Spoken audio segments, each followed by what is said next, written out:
I love what you say on your bio when you're talking about your students at Juilliard. You say they are breathtaking on stage and breath-giving in the classroom. I thought, oh, that's really deep. For those of us whose language doesn't go as deep as yours, it's really a deep kind of commentary about how you're interacting with them. It's a two-way process, teaching and learning. Teaching is to learn twice. Right. So when they give me their energy back, it gives me the breath to keep going, and you know, it's a good exchange. Yeah. Tell us how you nurture yourself, other than what you get from being in the classroom, how you embellish your writing and how you get your inspiration. What processes and things do you do to really take yourself to another level? Travel. You know, I recently came back from Cape Town, South Africa. I was there for 1 month. You know, I honestly quit my job for one. I was working a full-time job, which you had mentioned. I worked building community programs in East Harlem, really good and important work, but it was sucking me dry. The artist inside wasn't being nurtured, and I wasn't writing for long periods of time. I knew something I needed to change. As much as that job meant to me, I decided to quit. So that was one step. I'm not saying everybody quit their jobs, but that was really important to me. And was that your only source of income at the time? It was my major. Your main source of income. Major. So it was a major leap in my life. I believe in taking risks. This is the time to do it. Like you said, I'm young. So I decided to do it. That was huge. Also, traveling for me, I applied for travel grants, and I really believe in investing in experience. People invest in property. People invest in cars. I really believe in investing in experience. You know, so take my butt somewhere that I've never been and experience the place, and that really makes you a more whole person. Being in a foreign place teaches you about yourself in a way that nothing else can.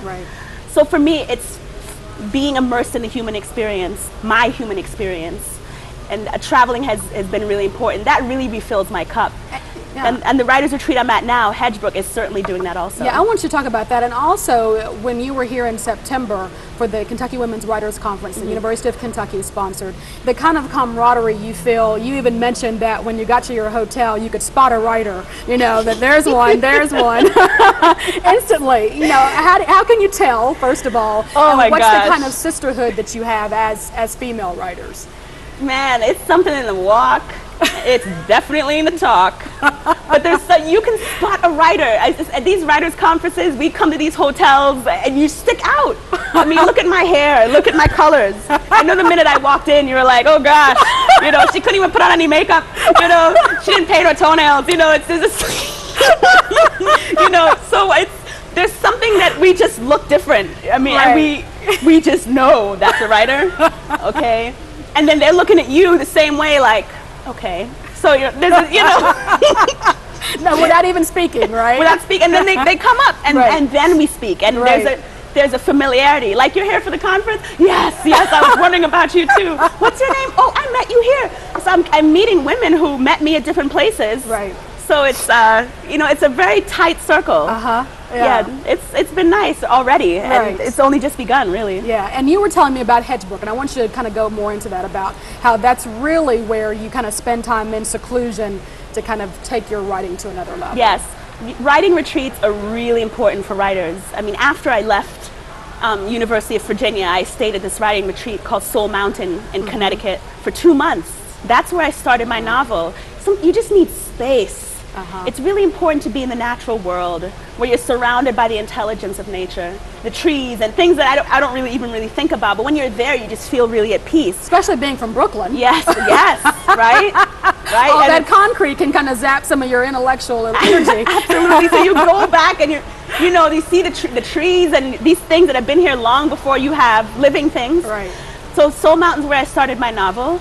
That was huge for me, and now I'm at Hedgebrook, where I'm writing poems again after a long time. Hedgebrook is a retreat for women writers of all types: poetry, fiction, non-fiction, science writing. Seasoned and amateur. Seasoned and amateur.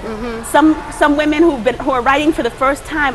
All Hedgebrook cares about is that, you know, you have the spirit to be there. You write these essays, you submit some of your work, and they choose 40 women out of, I think they had 500 applications this year. Hedgebrook.org. And it's amazing. There's 7 cabins on 48 acres of land. You have a cabin of your own. Oh, nice. Everything is a farm. So, you know, basically everything they cook, there's a chef. They pull the things out the ground and cook it. You know, everything else they get from surrounding farms. Yeah. There's an herb garden. There's a flower garden. You can pick flowers and make your own bouquets. I mean, it's so thoughtfully made, this place. Someone just dreamed it up and thought this would be a perfect place for women writers, and it is. Yeah, yeah. It is. And I'm there for 5 weeks. You can go between 2 weeks and 2 months. For anybody that applies, go for the whole thing if you can, because you can only go once in a lifetime. I think they're changing that pretty soon, but I suggest it to any woman writer to go there. Right. Yes. Excellent advice. You've mentioned your novel several times. Yes. And yes, and we want to talk about that. Tell me the title. 17 seasons. 17 seasons. And who is this geared toward? Who's Young your adults. audience? Teenagers. Young adults. Yes. Teenagers. Wow. Yes. That's tough. Not that you're too far removed from being a teenager, but I know, it looks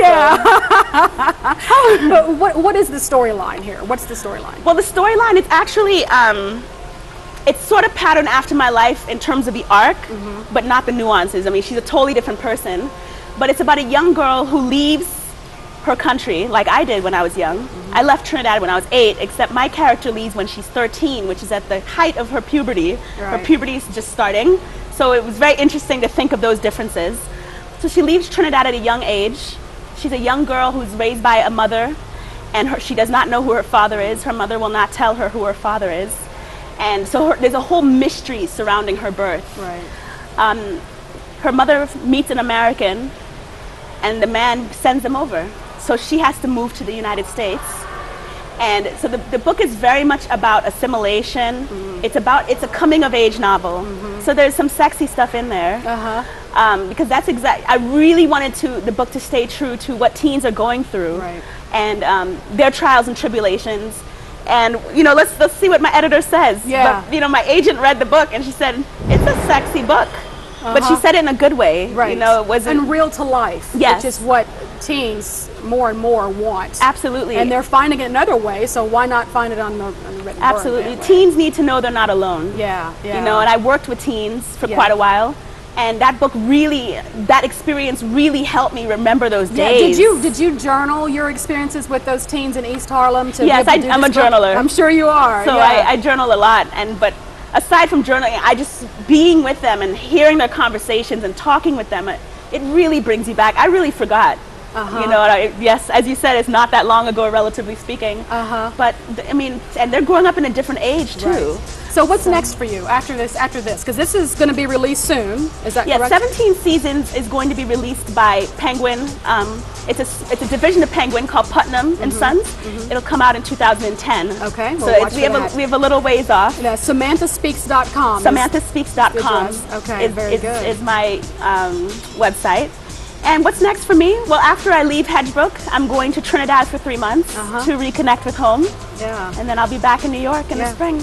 Well, it was a delight having you, Samantha Thornhill. Stop by in Kentucky and talk with us. Thank I know you. you're going to be a blessing to that Women's Writers Conference. Thanks I appreciate our conversation. Yes. Check out her website, SamanthaSpeaks.com. That's all for Connections this time. I'm Renee Shaw. Take care, and we'll see you next time.